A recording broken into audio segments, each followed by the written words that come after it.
Hey everybody, it's Chris.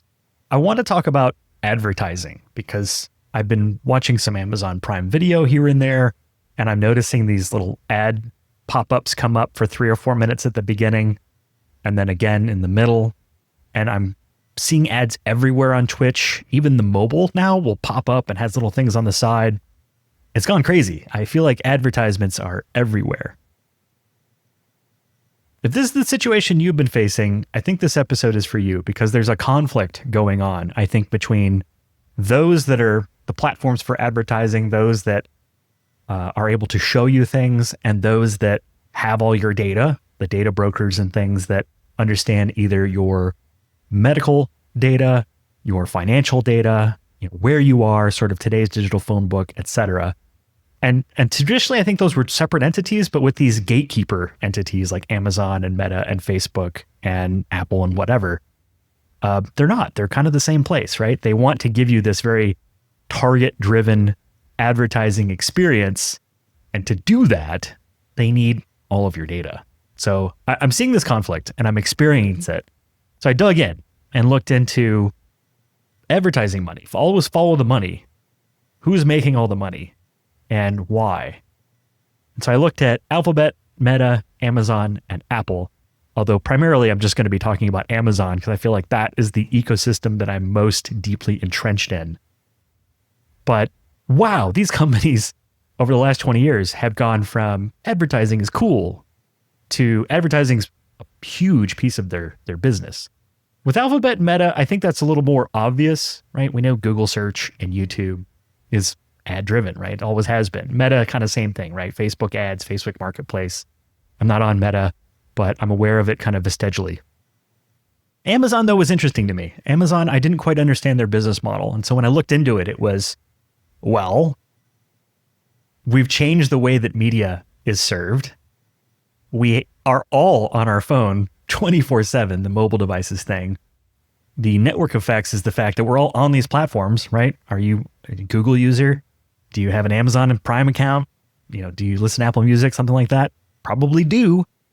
And that they have all this information about us. And that now with the evolution from just large language models and machine learning to AI and whatever soup of magic you want to believe in, it's making this more and more prolific and quicker and more targeted. So I put this on here. The advertising revenue is not just this side hustle. Even with Amazon, it's a pretty big core economic engine to their company, which is interesting because I've been growing a lot of plants lately, just trying to be Farmer Chris, organic engineering. And I've been learning about monocrops and sister crops and having a diversity to the way that you grow things to increase the health of that system versus just growing one crop at scale. And so when you have one economic driver at scale, it puts your business at risk. It puts a lot of risk into the system. It potentially toxifies the system. And so I tried to see, is there a correlation here? Now, when I think advertising, I'm a bit older, right? I think, yeah, back in the day it was newspaper and TV and that kind of jazz. But in my head, I was thinking, why is advertising growing so quickly? I don't really click on ads. I don't buy things based on ads. I feel like I'm a crappy user when it comes to ads. They're just wasting their money on me. And we see, this is an article from 2012, I think it is, from Statista, saying that, yeah, this $50-60 billion market of newspaper ad just got decimated, just got taken by the big companies. Because if you look back in the day, the founding of the giants, 2004, we've got Google goes public. We've got Facebook is founded. The very next year, YouTube becomes a thing. And then the very next year after that, in 2006, YouTube is bought. And I threw this in here as the sort of like, hey, if you put $1,000 in Google 20 years ago around this time, it'd be worth about 66 grand. So 6,500%. Google is just ad driven, like it's all ads. So that's a lot of ads to go from the $1,000 to the $66,000 today. It's intense. Nowadays, advertising spend globally is over $1 trillion. In 2024, we crossed that threshold. That means if you gave 1 million people $1 million and they all spent it on advertising, that would summate the global ad revenue. It's insane. And I thought this article on the Ad Exchanger was interesting because they're talking about traditional TV and kind of the legacy media that I came from versus this new stuff.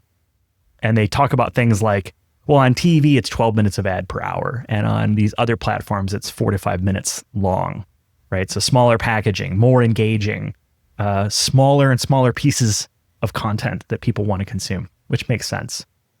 I also thought that it was interesting that half of this $1 trillion goes to 5 companies. Monopoly? No, it's totally fine. Don't worry about it.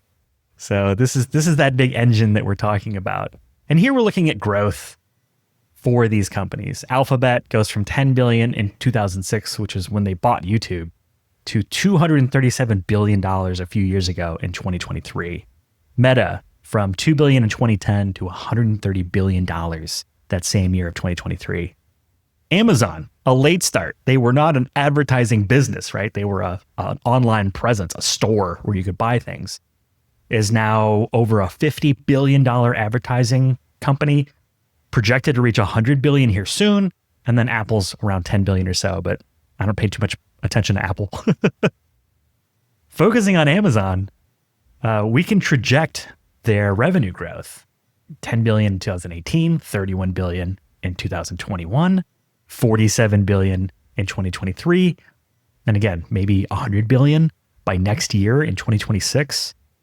And I think Amazon has been very successful because they're really good at capturing other people's budget, right? All these other places that advertising spend went was diverted for a lot of different reasons that I don't have time to go into here into Amazon. So they're doing good. They're making money. We can see here on Statista, they have the tracking of advertising revenue only in billions of dollars for Amazon, going from 12 and some change to 2024. We're looking at $56 billion. Now that's a kind of a small side hustle for them, right? They've got AWS cloud, they've got their warehouses, they've got their online store. They have a lot of things going on, but this is a rapidly growing segment for them and probably one of the highest margins and revenues that I've seen from a growth perspective. You look at all their other businesses. I cracked open their 10K from 2024 for fun. And I saw a couple things that I wanted to share here. One, they have a whole advertisers section where they say they provide ads.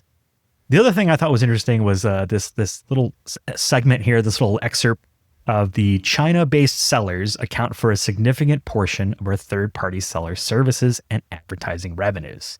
China-based suppliers provide significant portions of our components and finished goods, all that kind of stuff, right? It's all going on with China-based sellers. Anything that negatively impacts China-based sellers and suppliers could adversely affect our operating results. Timely, I think they're being affected. And then we look at the operating income here. You can see from the end of 2023, 36 and some change billion to 68 point something billion in 2024. So huge growth. The increase in North American operating income in 2024 compared to prior year is primarily due to increased unit sales and increased advertising sales. International, exact same thing, right? AWS operating income is going up, but for a myriad of reasons, everything else is advertising. It's not advertising revenue. We're just advertising more than we were. It's high margin, it's high revenue. You can go to Amazon ads. I didn't even know there was a thing called Amazon ads until recently. That's how ignorant I am of this world. But you go to Amazon ads and it pops her up saying like, hey, would you like to display your ads? It doesn't matter if you're selling on Amazon or not selling on Amazon. You can put your ads anywhere you want on their platform. And they even have examples here where they show you where the ads appear. They're going to appear on the Amazon website, of course. They're going to appear on Twitch, which I am a Twitch junkie. I love Twitch. I usually have a few different streams running on my side window, just muted to support them and to tune in and to engage. The Amazon homepage, third-party destinations, a lot of things. I also saw IMDb listed here. There's a few others, but IMDb was an interesting one because I haven't been on the website in quite some time. But they love ads. Ads are everywhere on their own platform, and they don't care who joins the pool. Doesn't matter if you're selling with them or not. And then around this time last year, they started introducing AI image generation for these campaigns that marketers are using on the platform. And I actually remember many years ago, going to some sort of marketing training back when I was at Rubrik and hearing about things like this, about sponsored displays and sponsored brands and digital marketing campaigns that you could run on Amazon. Getting back to the thing I talked about at the very beginning, these Prime Video ads, unmissable content, unforgettable ads. They were pretty forgettable because the moment they popped up, I just put the phone down on my chair and did something and came back and then rewound to where the movie was. I'm not sitting to watch these ads, but that was interesting. For the first time, advertisers have the opportunity to reach global streaming audiences at scale while they watch the TV shows and movies they love across desktop, mobile, and connected TV environments. I think connected TV environment sounds fun. So there we go. That's straight from their page about the ads. Where will the ads appear? Amazon Originals and any licensed third-party content. Now, I kind of took a step back mentally and thought, Amazon Originals, licensed third-party content, what else is there? Isn't that everything? Is there non-licensed third-party content? I'm not sure. But so your pre-rolls, your mid-rolls, ad breaks, those are things you watch before the show and things you watch during the middle of the show will happen. And you can buy that time and then target people based on who they are. I thought of this as interesting because I really thought of ads being this thing that sort of, a newspaper article, they don't know who you are. They just know you read the newspaper or they know you watch the TV show or whatever it is, right? It's somewhat difficult to take what your message is and align it to those that are best oriented to receive and act on that message. And that's just an old way of thinking. It's not the reality anymore. I have a few thoughts on what has influenced growth, but I think the first one is just a lot of people on these platforms. I've had an Amazon Prime account forever. I think most of us do, and most of America does. The other thing is that they have a lot of data. I mean, what does Amazon Prime not know about me? I buy most things that I need that are just sort of generic. These shirts are from Amazon Basics because I just needed black t-shirts and I don't really want any graphics on my shirts. So they know who I am. They have a lot of information on me. I think Google and Amazon probably know the most about who I am, and I'm on their cloud. We're all on our phone. And so we're all connected to this like forever running casino where we can pull open our casino, our phone anytime we want and get a hit. Look, we can see as many ads as we want. That's where we come to the technological advancements and the ubiquity exposure. One, we're going to lose. We're going up against robots that are designed to know who we are and put things into our eyeballs and beneath our fingertips on our mobile to incentivize doing something, to act. And the other one is that because of this, the ubiquity and exposure, because we're so desensitized to this, it's happening all the time. Like at first, the Twitch ads on mobile were so intrusive, it would kind of refresh the thing and pop up and move to the side, and it would take over the stream. Like it was way more about the ad. At first, I was like, this is vile. Now, I just kind of expect it, and so I'm desensitized to it to the point where, whatever, I'll just put it down and come back. But a lot of people are further desensitized to where they're buying stuff, like, oh, cool, I want that thing. So I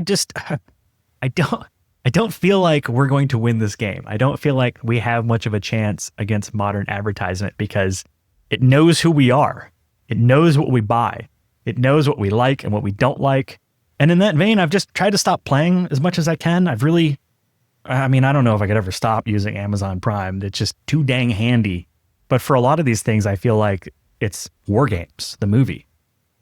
When they made the Whopper play tic-tac-toe against itself, it was like the only way to win is not to play. I think that's kind of the thing in a lot of ways. It's why I've been focusing my time off the internet into organic engineering and raising a lot of my own food and just trying to not get so caught up in all this stuff. Food for thought, things for you to think about when it comes to, well, I just wanted you to be aware, when you're sitting down, you see that ad pop up and you think, man, this is kind of annoying and what's causing, this is why we have all these ads and they're only going to get worse.